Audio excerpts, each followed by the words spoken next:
Councilmember Yaroslavsky.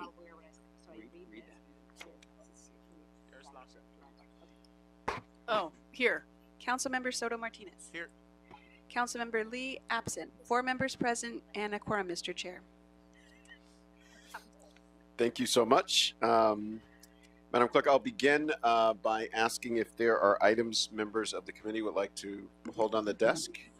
Yes, I have an amendment for item 4, which I'm happy to read now, or... Let's go ahead and read it into the record. Okay, so I move that item 4 on today's agenda be amended to read as follows. Now, therefore, be it resolved that by the adoption of this resolution, the City of Los Angeles hereby includes in its 2025-26 state legislative program support for administrative action by the Los Angeles County Board of Supervisors for its Local Solutions Fund to select the methodology based on a 2-year average of the jurisdiction's point-in-time count, methodology 1, and to consider the additional feedback from the city to add a 3rd year to the average formula once the 2025 PIT count results are available. Consider the minimum 15% set aside as a floor and not a ceiling. Sweep and reallocate Local Solutions Fund money that is not spent or allocated, and this is the new part. Provide the city with access to any necessary data to enhance homelessness services coordination, postpone the Board of Supervisors' vote on the Measure A funding recommendations from homeless initiatives until there is greater clarity on how Measure A funded programs will help the county meet the approved goals and metrics, and consider basing future Measure A revenue allocations on permanent housing outcomes. Second? Thank you. All right. And that's your amendment, so it's friendly, right? It's friendly to me, yes. Friendly to yourself. Yeah. All right. Any other specials members? Mr. Soto Martinez. Yes, thank you so much, Mr. Chair. I have a brief amendment for item number 13. The clerk should have the language in a bit, but it's to strike El Salvador and add Haiti and Venezuela to the countries for which we are seeking TPS extension. Which country in Venezuela? We want to strike El Salvador because they already got an extension for TPS, but we want to add Haiti and Venezuela. Haiti and okay. All right. Second. All right, that's been moved and seconded. Councilmember Yaroslavsky, any specials? No? All right. All right, with that, we'll begin this meeting by taking public comment on individual items, multiple agenda items, and general public comment as it pertains to the subject matter of this committee. We'll then move through the agenda. Hear, I think, at least a couple staff presentations on key items and consider those items accordingly. I'll call out the names of folks who have signed up to speak. It's not a long list, so I'll call everybody. You can line up and speak in any order. Just let us know your name and what issues you want to speak on. So I have President Freddie Escobar, I have Chung Ho, Rob Kwan, Clara Solis, and Andrew Grabner. Morning. I'm here to speak on agenda items 6 and 7. Okay, so you have 2 minutes for the items. Go ahead. Thank you. Good morning, Chairman Harris Dawson and honorable council members. My name is Chung Ho, and I'm a director at United Firefighters of Los Angeles City, Local 112, and also a proud Captain 2 on the LAFD. I'm here today to speak on the proposed ballot measure and to tell you why our department so desperately needs one. Last year, the International Association of Firefighters completed a Standards of Cover report analyzing the state of the LAFD. Here are some of the key findings. The LAFD has 6 fewer fire stations today than in the 1960s, yet our population has grown by 1.4 million people. In 2023, we responded to 5 times the number of calls since 1969, with fewer fire stations and fewer firefighters. The national staffing average is 1.5 to 1.8 firefighters per 1,000 people, yet the LAFD has just 0.9 firefighters, half of the national average. The overall response times of LAFD resources is 7 minutes and 53 seconds, nearly double the national recommended time for first arriving units. Furthermore, the Standards of Cover report concluded that we need to add 62 new fire stations, about 700 firefighters, dozens of new dispatchers, 7 new battalion offices, and EMS substations. We need a fire department that is almost twice the size that it is today. Now, more than ever, there should be no doubt in anyone's mind that our fire department needs major investment. Please support a ballot measure that will honor our work and provide the people of our city with the emergency care they deserve. Thank you. Thank you.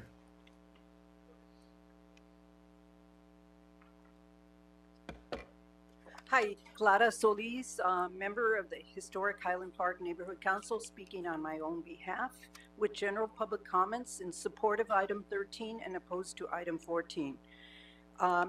The first item is general public comment on neighborhood council elections. The process for stakeholders to register is too cumbersome and confusing. Whereas people once registered in regular elections remain registered, stakeholders must register again and again. Why can people in regular elections remain registered, yet for neighborhood council elections they must re-register? This makes it the elections, not many people participate. Some neighborhood councils have less than 100 voters in their elections. Additionally, instead of the standard being default to the simplest form for registration, stakeholders are made to follow the rules for the most complex neighborhood council standards. This makes it confusing for our stakeholders, with the result that some give up. Additionally, the paper application is inexplicably different from the online version. I think this is discrimination to some of our poorest and elderly voters. I have requested that the default be to the simplest documentation. Wow. So that's okay. You have 2 minutes for the items now. Go ahead. Oh, okay. Regarding item 14, I will start with item 14. I lived pretty much my whole life near freeways, and I find it very disturbing that people always look for freeways to provide solutions. We who live near freeways are faced with pollution, air pollution, noise pollution, light pollution, and it makes us sick. It makes us feel horrible. And we get helicopters circling all the time when there's an accident. We get traffic in our neighborhoods, pass-through traffic when the freeways get crowded. We get airplanes circling when the airport is too crowded, and they fly really low. When there's an emergency, they've been even known to drop fuel on our neighborhoods. And yet here again, in this item, you're gonna put more burden on these communities.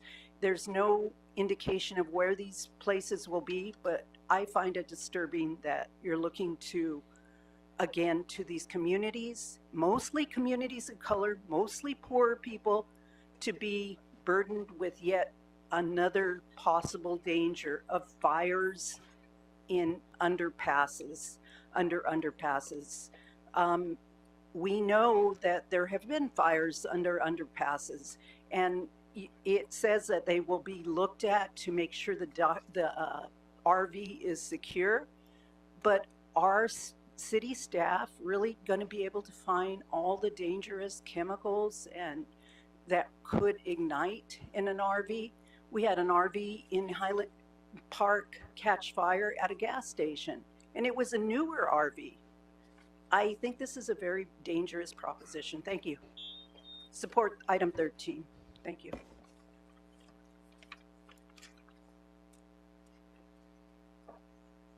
Morning, Grote. Good morning. Which items would you like to speak to? Item 10, 3, and general public comment. Okay, so you have 2 minutes for the items and 1 minute for general. Go ahead. So item 10 is Councilmember Padilla's motion on LAUSD matching funds, and I appreciate the spirit of the motion, but it's worth noting that back in 2022, Councilmember O'Farrell introduced a measure to explore this exact issue, and it never got a hearing for 2 years and expired. One major difference is Councilmember Padilla is trying to play cute, as if we can maybe expand our matching funds program to LAUSD without a charter change, But the charter is really clear about this. And it limits the program to citywide and council only. What I do take issue with is that there's no mention of involving LAUSD in this report. And given that our really big challenge is figuring out where does the money come from, maybe we should do some cost sharing there. If we're going to ask them to do that, we should bring them to the table. I also worry about depleting the gains we made in our matching funds program 5 years. I also worry that we might not even get a report back on this. It's been nearly 2 years since this council asked for a report back on increasing our public financing program, looking at democracy vouchers, full public financing, and that report still isn't here. That file will expire in a few months, and maybe we should resurrect that from the CLA before we move forward on LAUSD matching funds. For item number 3 on the Charter Reform Commission, it does feel a little weird. There is no Charter Commission. There is no executive director. So why are we asking for a report back on progress when we're still at square one, and we all know that? At least the mayor's ass has been kicked into gear.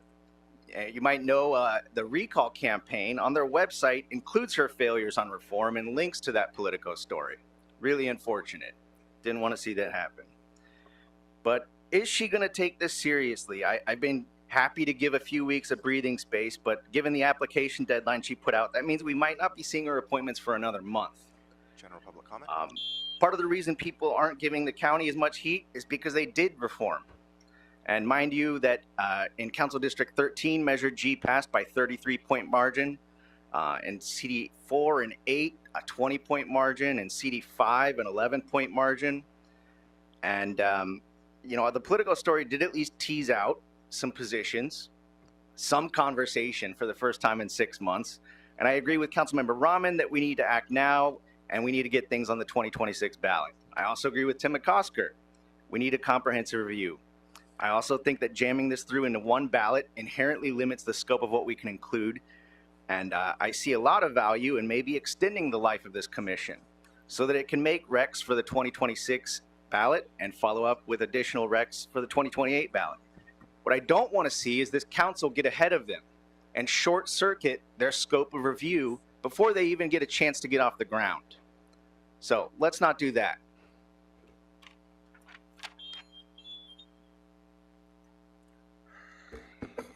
All items in general public comment. You have 2 minutes for the items and 1 minute for general. Go ahead. All right, so item 3 is related to that Charter Reform Commission. Maybe you should actually consider like appointing people to the Charter Reform Commission so we can get started with the Charter Reform Commission. Who's even providing the report? We haven't even like actually confirmed anyone to the Charter Reform Commission. No appointments for the most part. So we should start this Charter Reform Commission before we get the report back, because I don't know who's providing the report back right now. But of course you're stalling on it because you don't really actually want charter reform, which is why this is now being crammed into this meeting instead of us having a governance reform committee. We have let's see, we've got the point in time account. This is like related to like unhoused people. You should consider providing housing and services. So that's how you reduce homelessness. You get them into housing, provide them services. Let's see. We have a ballot measure related to fire station maintenance and construction. Obviously, we should make sure we have enough fires to put out the fires. But of course, you're going to defund the fire department, give that money to the LAPD, and then I don't know, I guess the cops go and shoot the fire or something, I don't know. Well, there's no fire department to put out the fires. Oh, we have something related to bonds for parks. Yeah, we should have some more parks. Let's see, something related to campaign finance. Yeah, we should reform it so you'll stop all being corrupt, but of course you're not actually going to do that. Let's see. We have something related to immigration. General public comment. General comment. Okay, we have something related to immigration, removal, defense. So, yeah, you should provide attorneys to people, or I guess this is for the state, but yeah, we should provide some attorneys to people for defense against that. Now, of course, you have your own problems you need to address with that, because the LAPD keeps assisting Trump immigration officials, even though they claim they weren't going to do that. But they keep insisting, oh, we're not assisting, we're just providing traffic control, and that's not assisting, even though it's clearly assisting the LAPD with immigration, or assisting Trump immigration officials. So you should address that too, and get them to stop doing that. Yeah. So, just, let's see, it's 14. Yeah, you should make sure, stop sweeping unhoused people.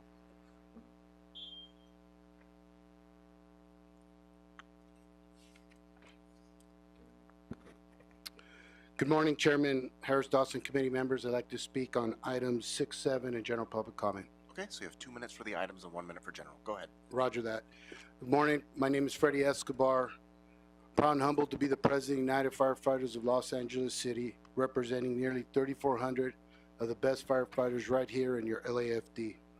I'd like to start my comments by thanking this committee for hearing this item on a proposed fire measure today. As mentioned by my colleague Chung Ho, the findings of the standard of cover report that was conducted last year are shocking. But UFLAC has been saying this for decades. We are underfunded and understaffed LAFD. The size of Los Angeles should have double the funding and double the firefighters, period.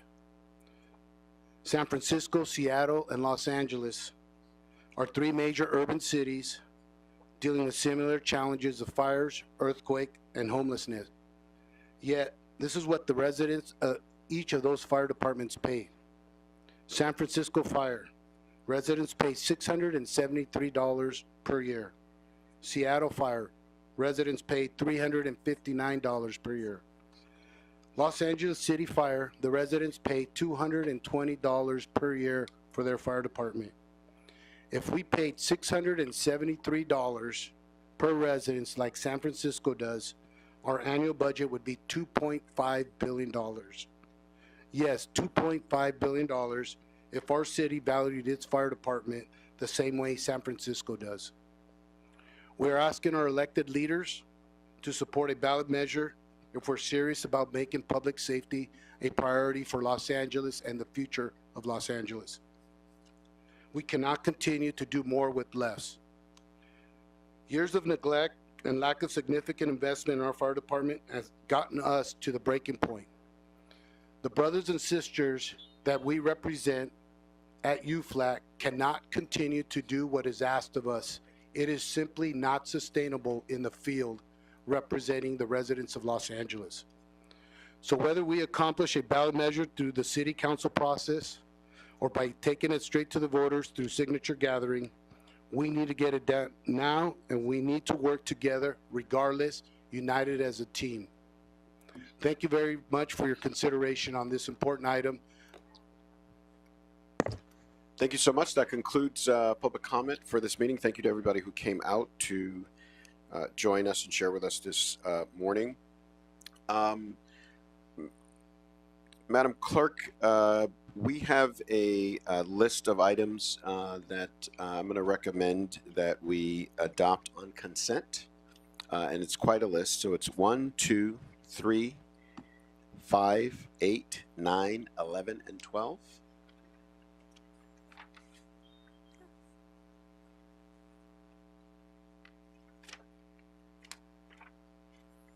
Do you want to? Would you like to add items 14 through 22 as well? Well, it's my understanding that items 14 to 22 are receive and file. These items are being adopted on consent. Yes, so you could add them to the consent list. Would you like to add those to the consent list? I'm old. Can we do them separately? Sure, no problem. Thank you. Yes, definitely. So starting with item 1, that is a recommendation to approve the ordinance. Item 2, concur with the Trade, Travel, and Tourism Committee to approve the motion. Item 3, approve the motion. Item 4, approve the resolution. Item 5, approve the resolution. Item 8, approve the resolution. Item 9, approve the ordinance. Item 11, approve the ordinance. Item 12 is a note in file inasmuch as the 2023-24 state legislative session has concluded and the bill was adopted. So that's 1, 2, 3, 5, 8, 9, 11, and 12. All right, want to call the roll? Councilmember Harris Dawson, Yes. Councilmember Rahman, Yes. Councilmember Yaroslavsky, Yes. Councilmember Soto Martinez, Yes. Councilmember Lee, absent. 4 ayes, these items are approved. All right. And then for our receive and file items, we have items 14 through 22. Okay, thank you. Councilmember Harris Dawson, Yes. Councilmember Rahman, Yes. Councilmember Yaroslavsky, Yes. Councilmember Soto Martinez, Yes. Councilmember Lee, absent. 4 ayes, those items will be noted and filed. All right. And just for those listening who don't have the agenda in front of them, those items we received and filed were mostly items from the past Sacramento State of California legislative session that have expired. So many of those issues may come back before us. All right. Next, Mr. Chair, if I may, I'm so sorry. Yeah. Just to confirm that for item 18, there was a community impact statement on file from the Los Feliz Neighborhood Council, and also item number 7 is a note in file as well. Can we take the vote on item 7? Yes. Harris Dawson, Yes. Rahman, Yes. Yaroslavsky, Yes. Soto Martinez, Yes. Lee, absent. 4 ayes. All right. And now I believe we have a presentation on our fire and infrastructure funding mechanisms. So I'll invite CLA and appropriate staff to join us at the center table and give us an overview of what's before us.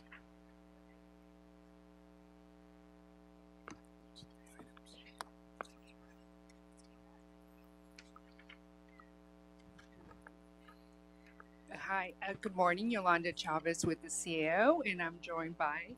Steve Liu with the CLA's office. So I'll start. The Municipal Facilities Group in the CAO's office, which I oversee, will be the lead on this motion and direction. What we normally do is we set up a working group of course, in this case, the fire department, the city attorney, BOE, and other key, and of course the CLA, to discuss the priority facilities for the fire department, determine the capital and operational needs of those priorities.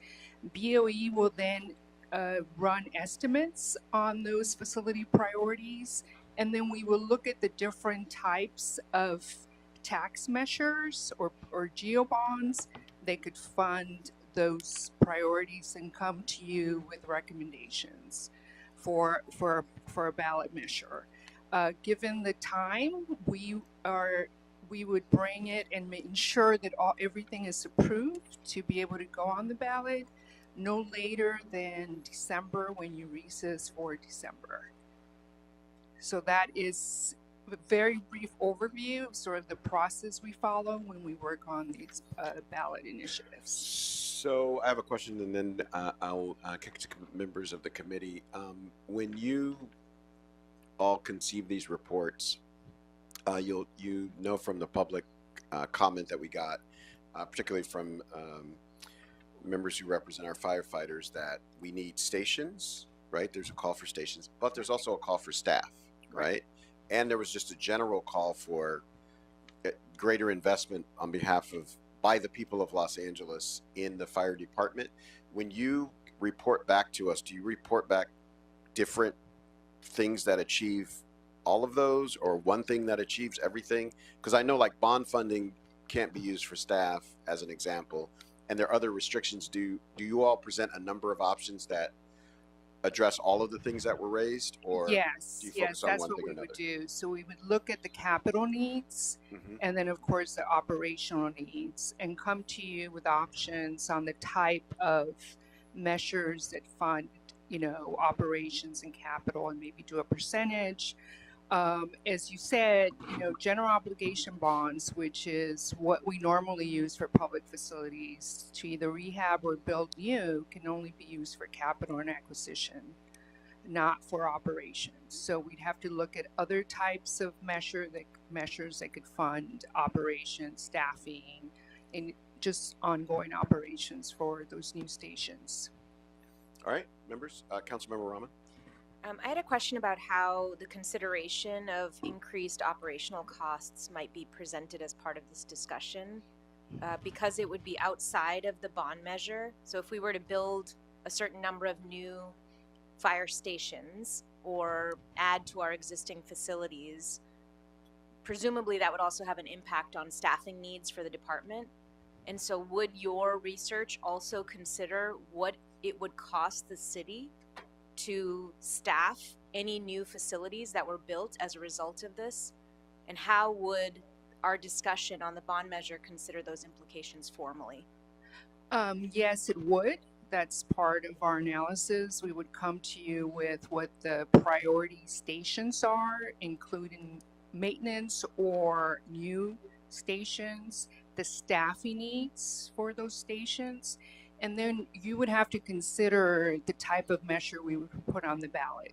Would we do a percentage in a geo bond for the capital, or in another percentage of another type of tax for the operations? Okay, that's helpful. And how do you assess the need? Because we've seen a few different reports that have come out in recent years that have very different assessments of what is actually needed to get us to the appropriate standards that we need so that our fire department can really, keep us all safe, which I think everyone wants. So we would, again, the fire department will be a very key partner in this, and we discuss priorities, and to be honest, they would all have to be justified. I think ideally, we've seen the numbers, 62 stations. Is that really realistic? Because the other thing we have to consider is what size of measure will voters approve? Right. And there's other reports that call for a very different number of stations. Exactly. I think there was another report that called for just one new station, and then another report that called for 62 new stations. And so these are vastly different numbers. It's hard to know how to assess these different needs that are in front of us. Will you also be considering potentially doing another report of need or assessment based on the experience that we had in the most recent fires? Because I think one thing that I feel like is true across the conversations that I've been having in my community is that the most recent fires changed how, for example, Reckin Parks is assessing risk in terms of fire prevention at Griffith Park, wanting to do more brush clearance than the necessary annual requirements. And they're going back and considering that. And I was at a meeting yesterday where Chief Everett from the fire department said that there's new hand crews that will actually be able to do brush clearance on an ongoing basis when they're not being used for active firefighting. So, I think there's a change also that has happened in how we assess these needs as a result of this most recent incident, and I wondered how that will be taken into account.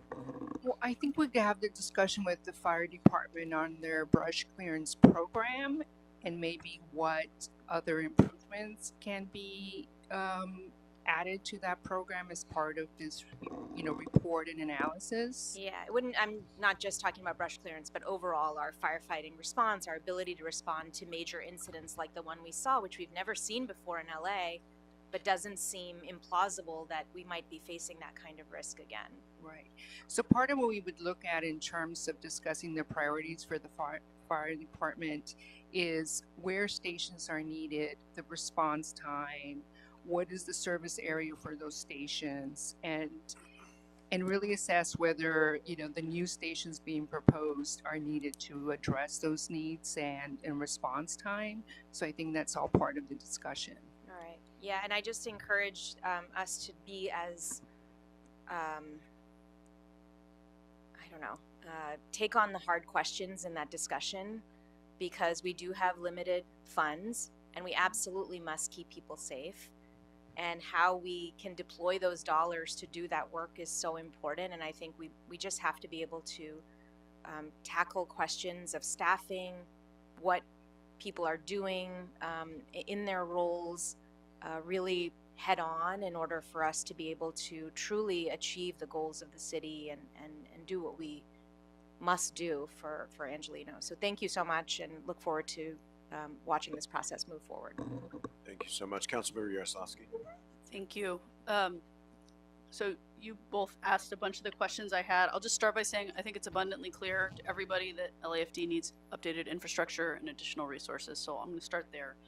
My questions are really around how you're using subject matter experts, political consultants, polling to inform what you're going to be proposing. Because I think it's really important that we are strategic about how we're thinking about this. You know, some of them are 2/3, some of them are simple majority, and sometimes you can fit in more in a bond in a tax measure. Obviously, they asked all those questions. I think we just need to be mindful of how a bond might impact the general fund, especially given the current fiscal situation we're in. And then there's fees, and so I ask that you also look at fees and the possibility of a property-based fee or another type of fee, because those are a 50% threshold. So I think we just need to be really strategic about how we do this, make sure we're talking to folks who put these on the ballot and understand what the sentiment and mood is, and then to Councilwoman Rum and Council President's point, making sure that this satisfies the needs that the department has been bringing up.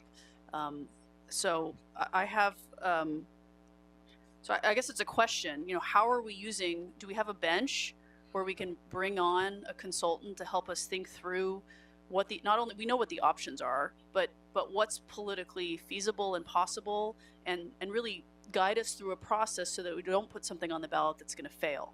And at the same time, if there's a possibility of having more flexibility in the funding measure because we don't go the bond route, then can we get that passed, right? So I hope that we can have a sort of a thoughtfully informed set of options available that also reflect the realities politically and where voters are at.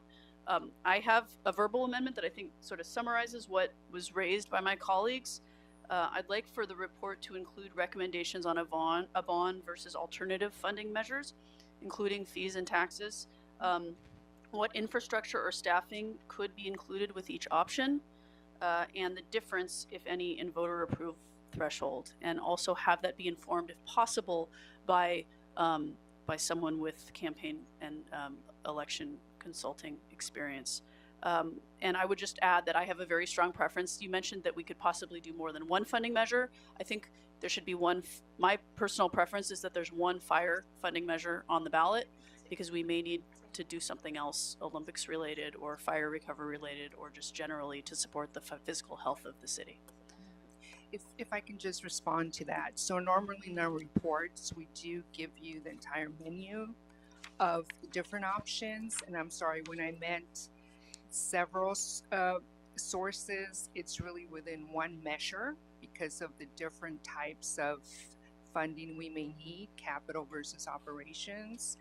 On the political side, I do want to say that we have a lot of experience in drafting these reports and these analysis, and of course rely on the city attorney to draft the final ballot language. But the political aspect we really leave to labor and outside groups that can do the polling, and that does happen. And as soon as usually when we have a set recommendation, they will take the lead on doing some polling. So but the polling is not something that the CAO does. Right, but polling and voter sentiment need to inform how we write the measure, right? Yes. So it's iterative.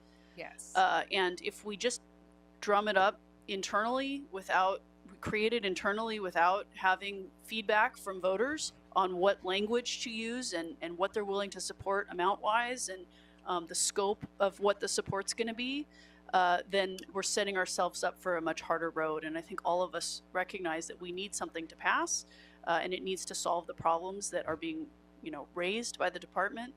So if there's a way to have, at the county, you have consultants that you bring on to help go through the process of developing and drafting, and that's informed by polling and outreach to stakeholders, right? And my sense is that we don't necessarily do that here, and I'm wondering if there's an opportunity for us to do some of that here.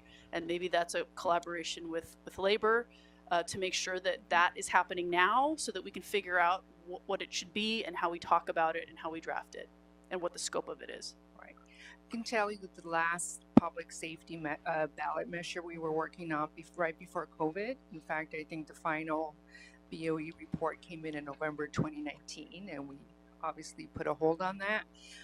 The polling was very favorable for fire facilities. I understand, Yeah. but that was 5 years ago. Yes.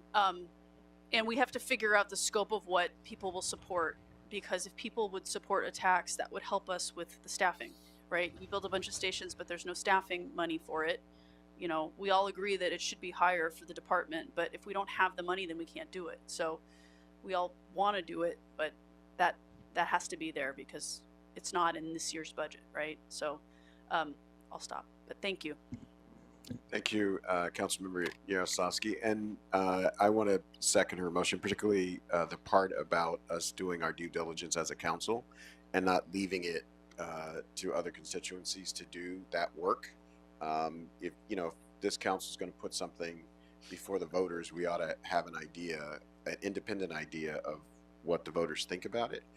And I know maybe we haven't done that in the past, but we certainly need to do it going forward. And I would just add a small thing, and this is really, really in the weeds. Just when we're looking at our facilities, looking at the benefits, the financial benefits and efficiency benefits of modernization, specifically so that when we're communicating with the voters, we can tell the voters, okay, we can spend this now, but over the life of this project, we will save. I mean, it's believable that we have less fire stations in the city than we had in 1960, because I feel like half of the closed ones are in my district. And those places, it doesn't make any sense. With modern technology, those places don't make sense as fire stations anymore. And the city probably benefits from having closed that one and opening a sleeker, modern, more efficient station somewhere nearby. So I would just want to make sure that we sort of document that and make that a part of what comes back to this committee and eventually the council. Anything else, Mr. Soto Martinez, on this? No, thank you so much, Mr. Chair. First of all, I want to appreciate you bringing this to Rules Committee expeditiously, as you said you would. No, I mean, I think a lot of the questions were answered by my previous colleagues. I just want to sort of dig in a little bit on the reporting and I think Councilmember Rahman mentioned this a little bit, as it would pertain to ongoing costs that can't be funded through the bond. So let's just assume we pass a bond for, X amount of fire stations or X amount of, capital improvement. Obviously, that's going to have a cost associated with upkeep, repair, personnel, things like that. I assume you're going to do an analysis of all of that. Yes, and in fact, we may also give you an option to include, as part of the measure, an option that would pay for that additional staff and operations. Mm-hmm. Okay. And sorry, you're gonna say something else? No, okay. And then, and can you just describe, when you say operations, what does that mean? Like, we can't pay for operations? Oh, it means staff, really. Anything related to operations equipment. So a geo bond, and I know you're saying bond, so if we were to do a general obligation bond, it only pays for capital and acquisition, not for anything related to staffing, equipment, everything that helps you run the station, right? It only pays for the structure, new structure, or the rehabilitation of a current structure. So this is, I know we've used MICLA bonds to buy like fire trucks, things like that. This wouldn't. Yeah, so we're not talking about MICLA. We're talking. No, I know. I'm just saying, like, is it similar to? But that's different because MICLA is repaid with general fund. So when we issue the bonds, we're repaying those bonds with our general fund dollars. So basically, the only thing this bond can pay for is rehabbing old stations and building new stations.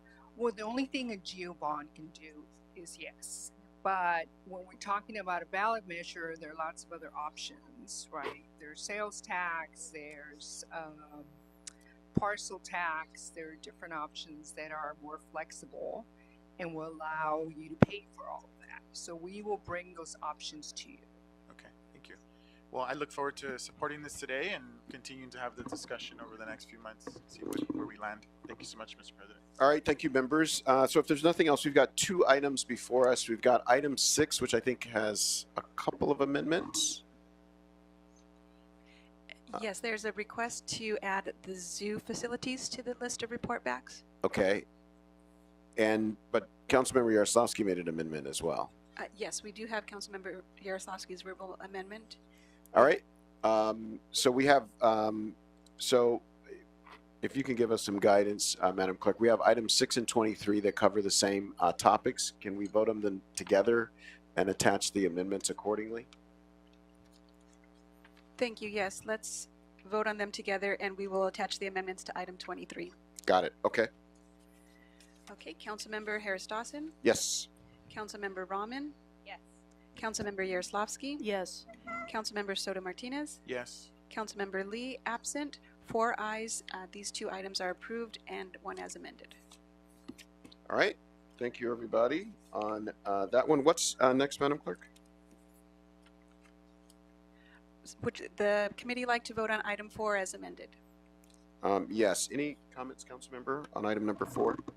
No, I just wanted to flag for everyone that Measure A is moving forward, and the County Board of Supervisors has put forward a spending plan for Measure A that looks really similar to what they funded under Measure H, except with less resources, because there are both less dollars and each service that they're funding costs more now than it did before. Measure A is evaluated by certain goals and metrics, and those are aggressive goals and metrics if we approve what we're going to approve tomorrow, including a 30% reduction in street homelessness, sharp reductions in the number of people with mental illness and substance abuse living on the streets. But there is very little articulation in the budget right now of the connections between the funding that's been put into the budget and how we as a county and a region meet those goals. There's also very little information about how these services will coordinate better with the city of LA. We spend a huge amount of money on services and shelter and get very little data in order to better manage our resources in partnership with the county, which is what we need. This is an opportunity for a reset, but I fear we're moving too quickly to take advantage of this opportunity, and that the county is pushing forward a vote without thinking through what it will take to actually meet our goals. So I hope that we can move this forward as amended. All right. If there are no other comments, this item, I have one question. Councilmember Yaroslavsky. And maybe, Councilwoman, this is a question for you. Who from the city is going to be leading and engaging the county on this request? What's that happening through? Is that you through ECRA? La Casa. It does happen through ECRA, but I think that CLA can speak to this. Meaning, how will this resolution be delivered to the county? Yeah, how are we going to make sure that these things have a chance Well, of I think happening? there's one process here, but I also think we should be coordinating on what that process looks like on a individual level. And I don't know whether the Mr. Wickham wants to provide any feedback. Good morning, John Wickham with the Office of the Chief Legislative Analyst. We have a group of the CLA-CAO Housing Department who are engaged on working with the county. We have reached out to the county and we're trying to work with them on developing the understanding for this. We have consultant resources who are working through the CAO who are also providing support in evaluating this measure, and then we'll also coordinate with the mayor to send those forward to the county directly, and that's what this process is here. But then we also have the ECRA as well. Just one more question. To what extent has this proposed formula been socialized with ECRA, discussed, considered, or is this going to be the first time they'll hear about these concerns? It's certainly not the first time. The county has presented at our committee, the Housing and Homelessness Committee, where we've provided the same feedback. Mr. Wickham has submitted, they've sent out formal surveys to the city of LA, and the CLA submitted a written feedback saying that Measure 1 is better, or Formula 1 is better for, better, we believe is better for addressing the issues. I've made this case on a personal level to leadership at the county. Okay. Yeah. So this is not new. This is not going to be new to them. It's not going to be new, but again, I welcome your guidance on how to have more impact on this, because I really do think it feels a little bit like we're up against a bureaucratic system that is replicating itself. That we're being shut out of. Yeah, without actually paying attention to how that bureaucracy is achieving the goals that are by law set out in the measure. Okay, got it. Thank you. Yes. All right, thank you. Madam Clerk, if we can call the roll on this item. Harris Dawson, Yes. Rahman, Yes. Yaroslavsky, Yes. Soto Martinez, Yes. Lee absent. 4 ayes. This item is approved as amended. All right, what's next? Would the committee like to take item 13 as amended by Councilmember Soto Martinez? Yes. Any comments on this, Councilmember Soto Martinez? Yes. Can I read? I think we have the language. We can have it read in. Okay. The amended language is to instruct the CLA to present a revised resolution for this item in order to seek action in the 2025-26 federal legislative program and to have it ready for adoption in council, and amend the existing language to support any legislative and/or administrative action to redesignate temporary protected status for Nicaragua, Honduras, Haiti, and Venezuela. All right. No comments? No, all right. That item is now before us. Let's call the roll. Harris Dawson, Yes. Rahman, Yes. Yaroslavsky, Yes. Soto Martinez, Yes. Lee, absent. 4 ayes. This item is approved as amended. All right. What's next? Item 10 is still on the desk. All right. This is the matter with regard to matching funds. Any questions or comments on this item, members? Councilmember Rahman. I just wanted to see if we could add an amendment to this to just collaborate with LAUSD Yes. on a source of funds. Second. Any other comments on this item? Councilmember Yeah, I have a Yaroslavsky. couple questions. Can folks come to the We have Ethics Commission ethics with us.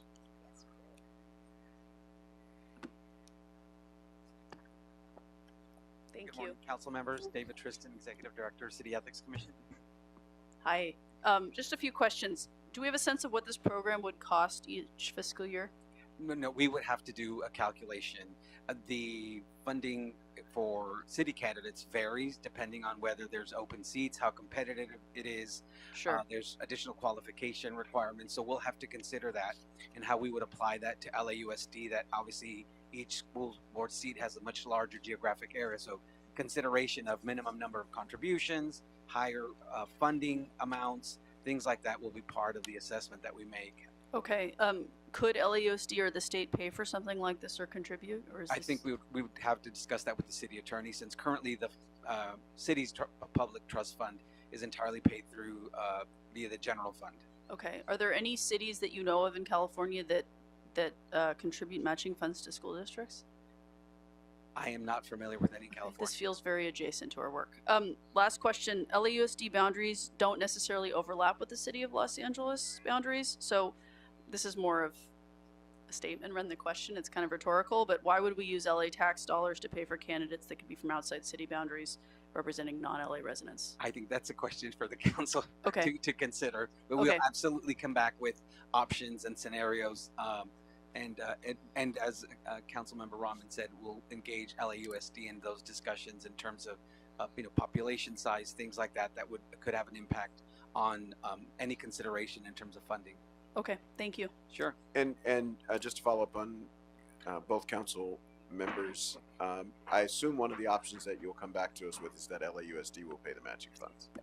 Absolutely, that would be part of the option.